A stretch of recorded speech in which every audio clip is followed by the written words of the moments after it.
Utter Worldie.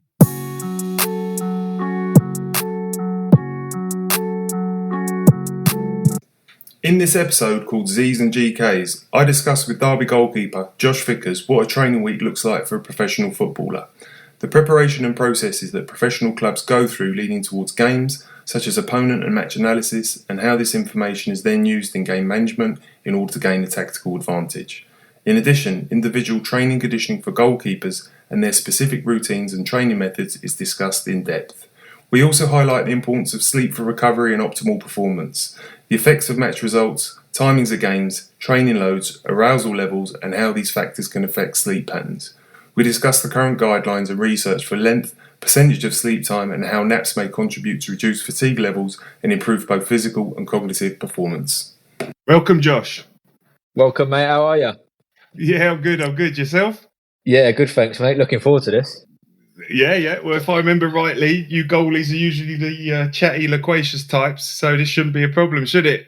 I know I've been called many things. I don't know if chatty and loquacious is one of them, but yeah. Just thought I'd drop that in there. We'll go along with it. So, just looking at your record here, you're getting close to 100 league games now, aren't you? You're doing all right. You've played for Lincoln, Rotherham, who you got promotion with, and you just signed a 3-year deal with Derby, yeah?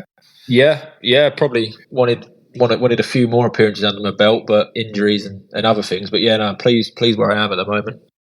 Yeah, I think saying that, goalies, you'd have like a bit of an extended shelf life, if you like, don't you? So you'd be coming to your peak, I would say, around your age now, wouldn't you?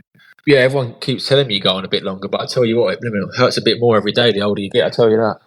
I wouldn't know what that feels like, I have to tell you. I wouldn't know, mate. I wouldn't know. So yeah, I just wanted to get an idea. So just what your normal week would look like. So from a training point of view, from Monday to Sunday or to Saturday, you'd normally have 2 games, usually on a Tuesday and a Saturday, yeah? Yeah. So we sort of break it down into either a 2-game week or a 1-game week. A 1-game week just being obviously sort of a Saturday to Saturday week. And then the 2-game week being sort of Saturday, Tuesday, followed by another Saturday one. And they I would imagine then that they cater your training timetable around the games, wouldn't they? Yeah, definitely. Obviously, if we've got 3 games in a week, then obviously training's not as, it's more about recovery and sort of just video sessions and getting sort of small sort of bits into you on the grass, making sure you're as fresh as you are for the next game. Whereas if it's like a 1-game week, you kind of have the video sessions, but you still can get a bit more work done on the grass with the longer recovery period. Okay, yeah, that's quite important because I'll come on to that. So with, let's say, on a Saturday, you'd normally be off the next day, all things being equal. If you weren't bought in for a bad performance or something like that, you'd normally have the Sunday off? Yeah, been fairly lucky. Normally Sundays and Wednesdays are your days off. Obviously, over the years we've been brought in on a few of them because of bad performances and whatnot, but normally majority of the time we're off the day after a game. Yeah, I remember myself. I remember at Brentford we were brought in on a Wednesday. We played Tuesday night, brought in on the Wednesday as a punishment, and we were running the next morning. And I don't think it did me any favours, but I think those days are gone now, mate. I think those days are gone, or hopefully they have. Yeah, you can't get away with that nowadays. The sports science are all over it. So with the Wednesday off then, so I'm going to touch on like a bit on recovery. So and sleep basically. So when you sleep, there's a peak in growth hormone release that promotes cell production, regeneration, which reduces cortisol release, and that can improve and enhance our immune responses. So with that in mind, with sleep, you can aid recovery basically. And in a sleep that's interrupted, sort of impacts on these physiological processes in a negative way. So with your preparation, let's go with a Saturday game. How would you normally prepare for that in terms of sleep? Is it something you're aware of? Is it something that you're conscious of? Or are you a good sleeper? I'd like to think I'm a fairly good sleeper, to be fair. I think we all go through spells where you're a bit irritated in the night due to a number of things, sort of in the summer when it's hot and whatnot. But in general, I'm normally pretty much a really, really good sleeper. I like to get, if I get 8 hours in, I think that's like I think I've learned over the years, a minimum of 8 hours for me is good. Anything more than that is brilliant. I'm an early bird, so I'm pretty much like clockwork. I'll be in bed by 9:30, 10 throughout the week, and then I'm up sort of 6:30, 7. Okay. Early bird gets the early worm, Josh. You're not wrong. I love it. I mean, I've never been one to be able to sleep in, even in my teenage years at 18, 19 and now. I've never been one to sleep in. I've never been one to nap either. Can't find like napping in an afternoon doesn't work for me. Not even before a nighttime game? Not even for a nighttime game. So all I'll do is if it's a night game, I'll just try and have like an extra hour or two in bed in the morning. So instead of getting up at 6:30, 7, because it makes the day so long. Yeah. If I'll like just try and sort of like I'll leave my alarm and won't even put an alarm. So if I wake up at like 8, that's good enough for me. And then just throughout the day, I just find like getting up and going for walks sort of a couple of times in the day is sort of my sleep in a weird way. Like it gets me out, it refreshes me instead of just being stuck in the house. But I've never been one to sleep during the day. Never have done. Okay, that's interesting. I'm going to touch on 2 points then. So you mentioned about the length of sleep. So on average, like the National Sleep Foundation say that for adults should be around 7 hours. And within that, fall asleep within 30 minutes. And the percentage of the time in bed there would be more than 85%. You should be asleep for more than 85% of that period. An adult football player will need more than that, generally, so 8.1 hours to feel rested. And young athletes, so going back to your academy days, it'd be a bit more than that, to 8 to 9 hours. And 47.9% of those people don't reach those guidelines, if you like. And then you mentioned naps, so or siestas or naps, however you want to call it. We'll call it that.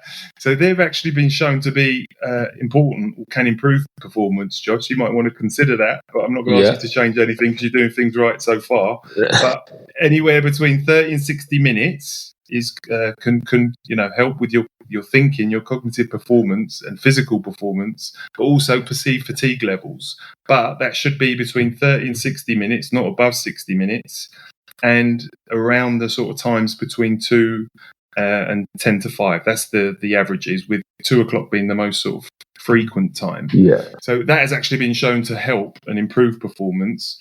But you don't find that useful, no?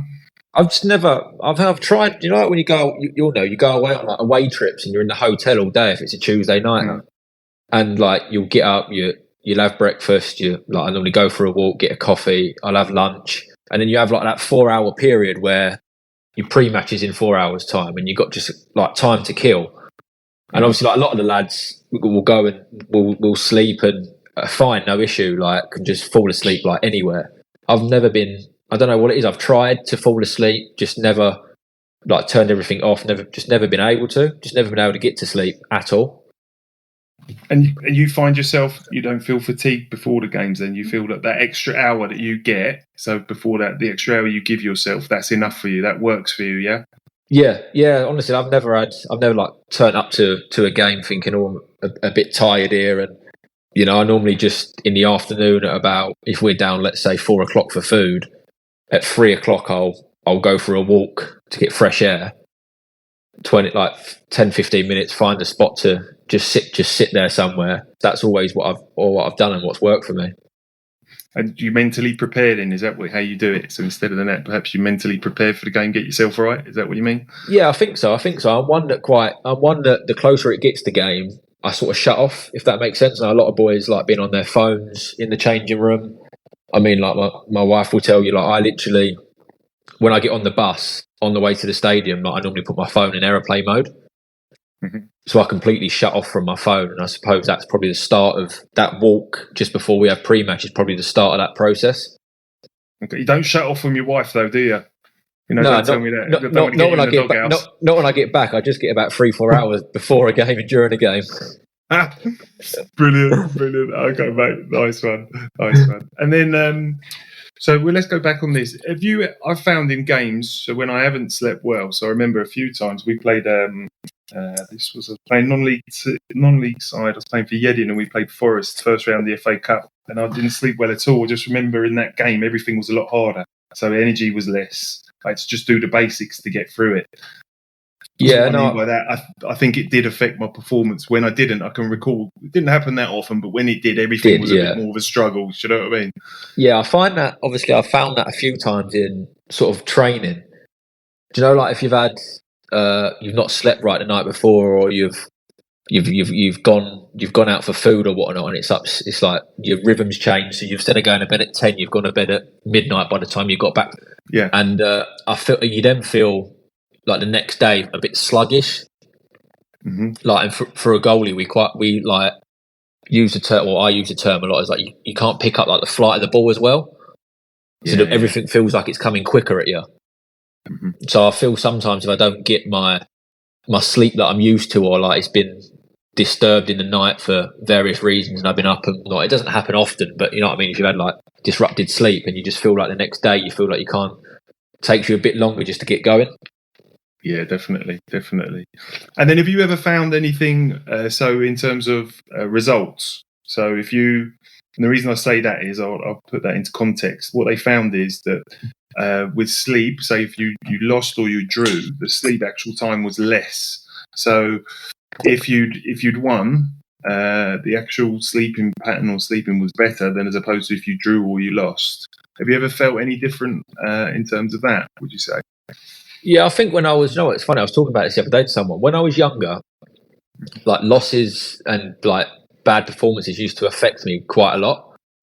Not saying they don't now, but I think as you get older, you learn to deal with things better. And I mean, like, if we'd lost when I was probably early 20s, you're thinking about it constantly. You get in and you're watching it, like it's like now you can access everything. You're watching the game back on your phone or your iPad. And then I struggled to sleep anyway after, especially night games, because of caffeine, adrenaline. But yeah, I'd say that if you win, everyone says in football everything's a better place, isn't it? You know, you wake up, it feels better. Everything seems better if you're winning and everything's going well. So I would say like losing and sort of bad performances does have an effect on sleep. You might not know it, but subconsciously, I reckon it does. Yeah, I agree, and I think it comes down to like the element of stress. You mentioned whether win or lose as well, like arousal levels. So if you have a game, say late at night, and there's evidence behind this as well. So if you play earlier on, before 6 o'clock, let's say, on average you'll sleep about 8.3 hours. If it's after that time, after 6 o'clock, it goes down to about 5.71. So there's a difference there of 3 hours. And then you marry that and you couple in, say, the stress of that game later on at night, and it's been shown that if you've lost, then that's affected as well. But then you couple in, as you say, adrenaline, caffeine, thinking about the game, thinking about your performance, that will, have an impact, won't it?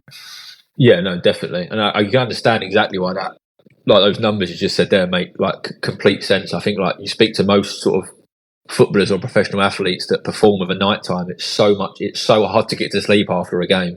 I've come across probably a handful of people that have no issue falling asleep, but other than that, I know boys really struggle after night games to get asleep.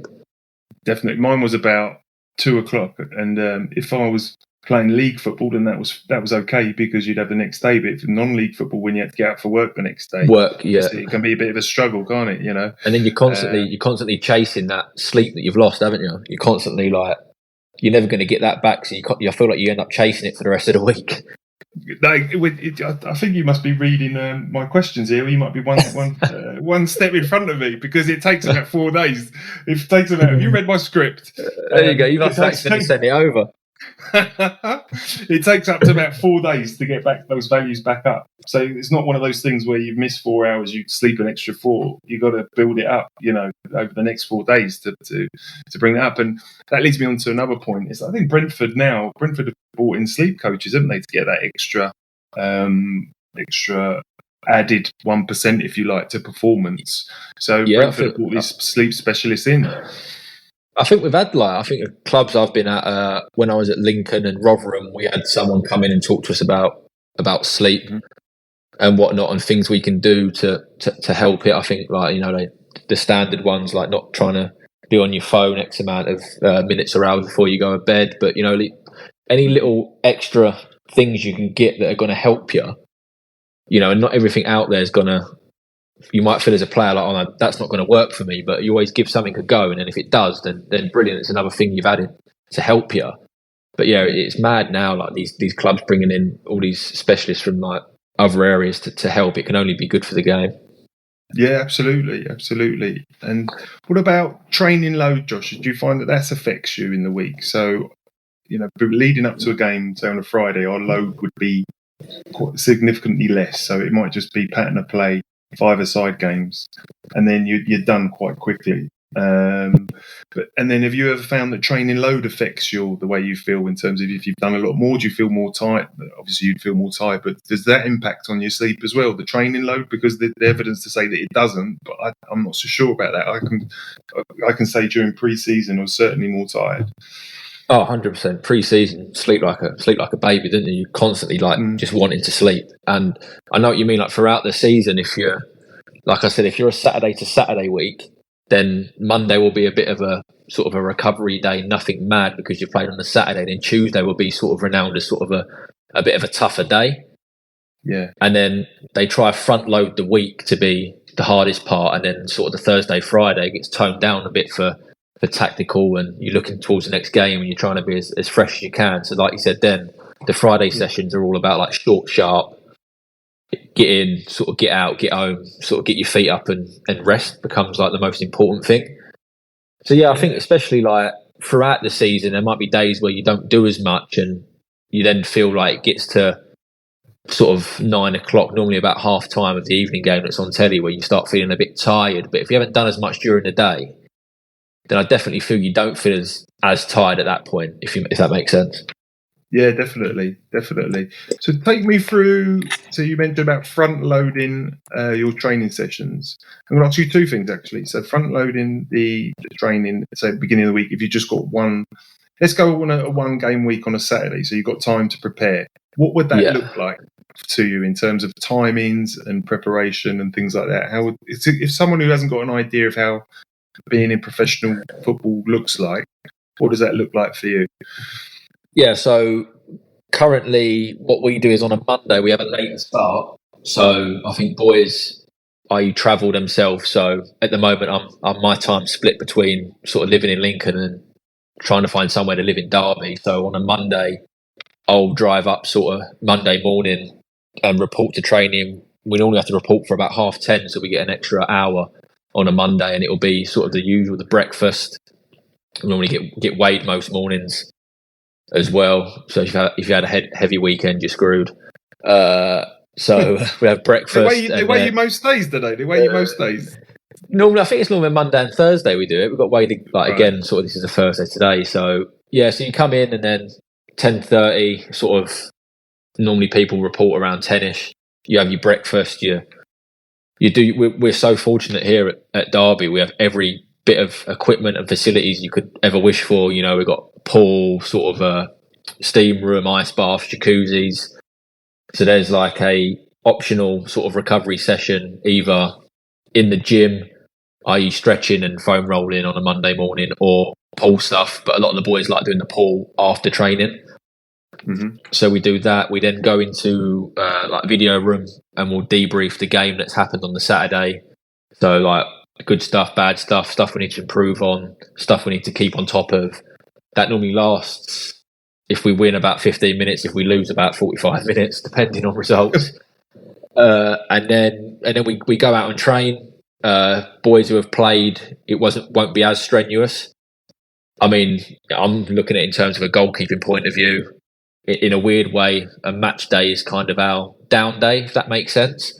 I think the work we put in throughout the week is sort of way more strenuous physically than what a match day is physically. A match day for us is a bit more mental, and just feeling as sharp as we possibly can leading into that. So a Monday will be quite like a short, sharp session in thingy, but the intensity will be really high. Tuesday will be an early report, 9:30. You'll be training by 10:30. There won't be a meeting on a Tuesday, and the training session there will be hard for the whole group. So you'll do a lot of group work stuff, individual extras, i.e. like top ups in terms of running and different aspects. And you'll then come in and do a gym session after lunch in the afternoon, specific to yourself, and that will be normally a strength based session. Yeah. And then that will lead you sort of nicely into the Wednesday off. Then a Thursday, you'd report sort of 9:30ish again, and then you'll start preparing yourself for who you're playing on a Saturday. So we'll have a meeting about 10:30, and then on a Saturday it'll be like we're playing this is what they do in possession, out of possession, and then we'll go out on the training pitch and work on it. And then in terms of goalkeepers, like our goalie coach will look at sort of like their biggest threats, where they scored the majority of their goals from, and then we'll have a session sort of based around that. If they score a lot from crosses, our session will be based quite a lot around like crossing, which means pre-training we'll activate stuff in the gym that we're going to use for crossing, i.e. sort of like power stuff, to lead us into that session and whatnot. And then we'll have an afternoon session in the gym, which can be is pretty much optional, which is like your power session, so nothing mad, 2 to 3 reps of a lot of things. And for goalies, I think like power is one of the most important things, sort of like short explosive movements. Definitely. Yeah. And then training's Friday, different, isn't it? It's different, all power based, all like plyometric power based, and generally the goalies that I play for are generally more powerful fellas, aren't they? You know, in terms of physicality, because your demands are somewhat different, aren't they? Yeah, it is really different. I think like over the years as well, it's almost become like its own little sport, if that makes sense. I know it's obviously football, but the goalkeeping positions becomes like its own specific sport. Yeah. And it's like you said, we don't. Although every now and then in pre-season the goalies will run, but like back in the, I presume probably when you were about and playing, like a lot of goalies would join in the running, whereas now it's kind of frowned upon. Like our fitness is just so different to what an outfield fitness is. So it's all up down, like you said, power, explosive, and whatnot. And you have to train so many different aspects of the game, like your kicking, your crossing, your shot stopping, like your spreading, blocking, and especially nowadays with like people wanting to play out from the back and the way football's changing, you know, you have to cover every sort of base as much as you can and cram it in. So if you don't do, I didn't know, but I wasn't aware of that. So if you're not doing so much of the long distance running and the running, and there's more of an emphasis on ball playing from the back, do you tend to get more involved outfield? Do they sort of give you 30 minutes playing on the outfield, or they dedicate time from playing out for the back, or both, or how does it go? Not so much playing outfield at all, more just like position specific. So like shape work. So we'll be involved in the shape work, i.e., like you said, setting up, playing from the back. So we'll normally watch it before training. This is how the opposition press. This is what we feel we can do to either like go round through or over that press. These are your options. And then you go out and you work on it with your defenders, midfielders, attackers, and everyone kind of rotates round. And you get the short ones, the mid passes, long passes, and you kind of work on that, and you kind of just build that up. Like your patterns of plays, you'll hear people say quite a lot. You build that up over time, so then it just becomes sort of second nature to you. So that's, if I remember rightly, that's what I think it's like block practice. So open would be like, say, let's call it, say, a possession 10 versus 10, where you're blocked. You've got, like, say, hit your right back and you do that 10 times, hit your centre forward, you do that 10 times, and it's like the repetition. Is it similar to that? Yeah. Josh, you mean? Or, okay. 100%. Yeah, so we'll go in the video room and you get all the stuff up on the screen of. So if I play to centre back, what are the centre back's options? If the centre back comes back to me, what are now my options in our setup, in the way we want, like the team you're playing for wants to play. Yeah. And then so when you go into a game on the Saturday, you've not just got, we've only got one option, which is this option. You've got 3 or 4 different options, if not more. And depending on how the game's happening, you know, it's like away from home with the atmospheres, and you might think to yourself, right, this is not the time to do this. We just need to sort of get up. We'll build ourselves into the game first 10, 15 minutes, and then maybe the options we've worked on throughout the week will become apparent and we can start using those. So you settle into the games a bit game management, so you're not, going for the jugular, let's say, in a period when you haven't got the ball and you're under the cosh. You may decide to handle the game slightly different, yeah? Yeah, definitely. If a team's up pressing against you and you're trying to play out from the back and it's not worked, there's no point keep doing it if they know what you're doing. You have to sort of mix it up and go to a different option, whether it be, look, we'll just go over their press, so-called, and go straight into our front men and then sort of play from there. And then once you've done that a couple of times, if that's worked, then the team might drop off, and then it allows you to start your patterns from playing out from the back.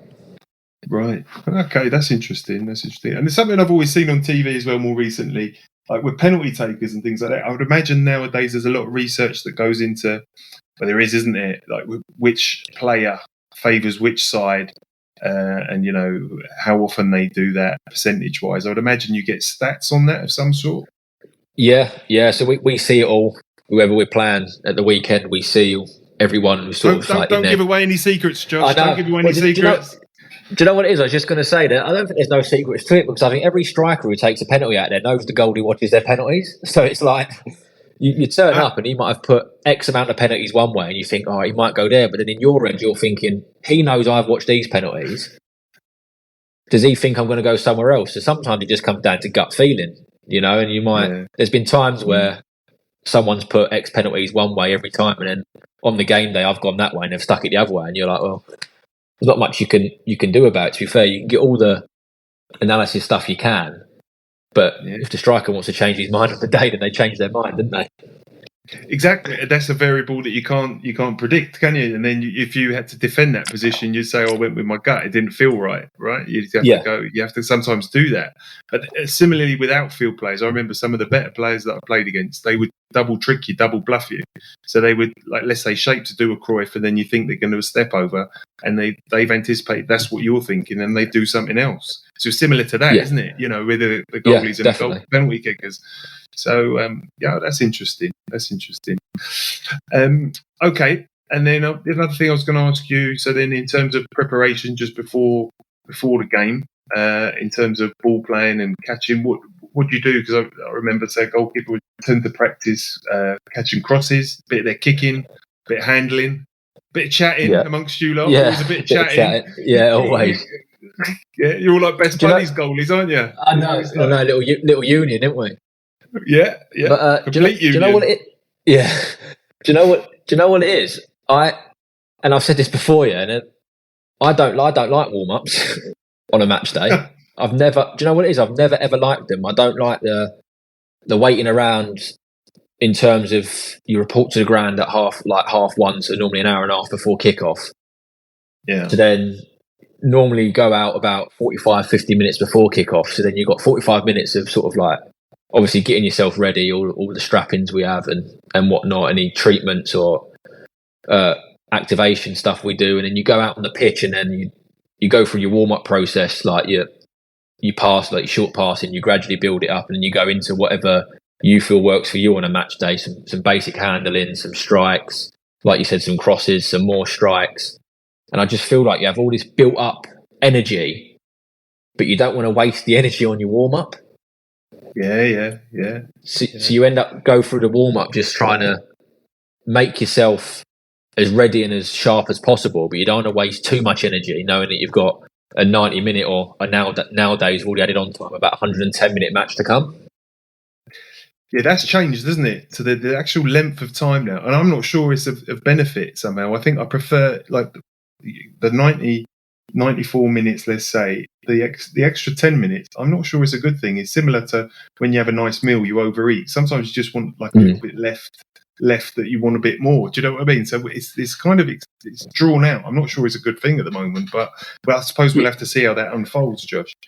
Yeah, well, I think a lot of players have not complained, but there's a big thing about like the amount that we do play, and I know a few high-profile players have come out and said that, there was suggestions that everyone knows that we play too much, and then they now added on all this time. And I think I can't remember come across, I don't know the exact numbers, you might have seen it yourself, but they were saying that like we've already added on time. If you average sort of 10, 15 minutes a game, you're going to actually end up playing an extra sort of 10, 11 games a season. So what becomes a 50 to 60 game season might become now a 70 game season with already added on time. Yeah. And then if you would go couple that, so a lot of substitutions are made around the 70-minute mark. Will that now change because of the amount that they're playing? So will we see a change? Definitely. When substitutions? That's what we were saying as players. Whereas like you'd come on 70 minutes, 75th minute, you think you got 15 minutes, 20. Now you're coming on then thinking, well, I've got 30, 35 minutes here now. And it feels like I get they want to like speed the game up, and I think time wasting has become quite a big thing and whatnot. And I completely understand that, but I think just the measures they've taken so far are just a little bit extreme, if I'm being honest.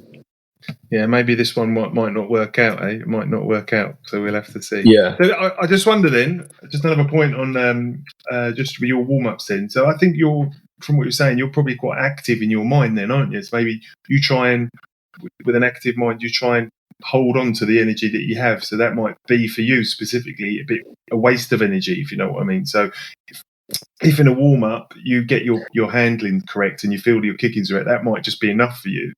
So if I was looking at you as an individual player, it might be that you may need to do a bit less, and if there's something that they consider. But I think thinking like, out loud there. No, definitely. I'm like 100%. I'm one that I feel like your work's done in the week, in the build up to it. Yeah. So like goalies, like I've come across like obviously loads, and yourself would have done the same. But we work at like such an intensity. And I like to work at like a real high intensity throughout the week, so that I feel like my work's done, all my training work and everything's done come the Saturday. The Saturday is just about the warm-ups, about getting sharpened, like feeling good about yourself. And then you come game time, you're ready to go. And, we might not have anything to do for 20, 30 minutes at a time. But the one thing that you need to do, you need to be ready to do it. That's why I say like after games, rarely do I feel physically drained. It's more just mentally. Yeah. Because you're constantly switched on to what could happen, what not could happen, this could happen. And you have to make decisions in like split second instances. And I think it's like everyone knows as a goalie, there's zero safety net behind you. So if you do make one slight mistake, 9 times out of 10, it ends up in a goal. You've got no hiding place, have you? No exactly. And I think mentally that is something you sort of develop over time as well, which I think I've developed over time throughout the years. You pick up things. And so, I think it's just about just making yourself as sharp as you can come match day. Yeah, and going back to goalies in general, I think the better ones that I've played with, I sometimes prefer, I think when goalies are a little bit younger, they try and get too involved. It's about striking that balance, isn't it? About getting too involved and not involved enough. And that's what you mean about decision making, isn't it? So when to be active and when to be a bit more passive and let your defenders or your players deal with that. But it's when perhaps they're not able to that you need to intervene. It's making that right choice at that right time, isn't it? Yeah, no, definitely. And I think like people always say like you can't buy experience. You can't like been in situations where you are trying to be active and get too much involved. And then probably been in times where you've gone the opposite way and not got too much involved. And someone always said to me, it always stuck with me, like someone said to me, sometimes less is more. And like you don't feel like you're doing a lot, but sometimes that is just sometimes the right thing to do. Like you said, sometimes you can't always be involved in it. And I feel like sometimes you watch sort of young keepers and like at like early, like young ages, like sort of 10, 11, want to try and get involved with things. And it's so hard at that age to tell them not to because they're just so eager. But I think the older you get, and I was really fortunate, like I went out on loan when I was sort of 16, 17 to non-league and played sort of non-league for 2 years and kind of had my learning there. So I got my learning from there, played nigh on 70, 80 games in those 2 years. And sort of that was one of the best things I've ever done. And I always say to sort of young keepers coming through, if you get the opportunity to go out and learn at like the youngest possible age, like I recommend you doing it. And that was back to Essex for you, wasn't it? Was that Concord and Canvey? Yeah. So that's the old. I did the old island switch there. They're the only 2 teams on Canvey Island, and I switched between them. I remember it being windy in Canvey, so that must have been a good learning curve. Yeah. I tell you what, if you started the game kicking into the wind, if you got through the first half, the second half you had nothing to do because the ball didn't cross the halfway line. It was that windy. I think I remember a game like that. That's an excellent point, mate. That's an excellent point. Okay, Josh, I think we've covered most of the things there that we wanted to discuss. You've been very insightful there in terms of preparation for games, what a week looks like, so how sleep is important and how your training week looks like. And I think that's useful in terms of how people understand what a week looks like for a professional, but also insightful in terms of goalkeeping and what you actually do in a week. So thank you for that, and thank you for your time. No, you're more than welcome, mate. More than welcome. Really enjoyed it. And I'm going to finish on a quote, Josh. Sleep is an investment in the energy you need to be effective tomorrow. Okay, Yep. So get a good night's sleep. 100%. If I sleep bad tonight, it's on you. You'll be thinking about it too much. I was going to say. Yeah, drop me a text. All right, Josh. Thanks again, mate. Much appreciated. Thank you, mate. Cheers. Utter Worldie.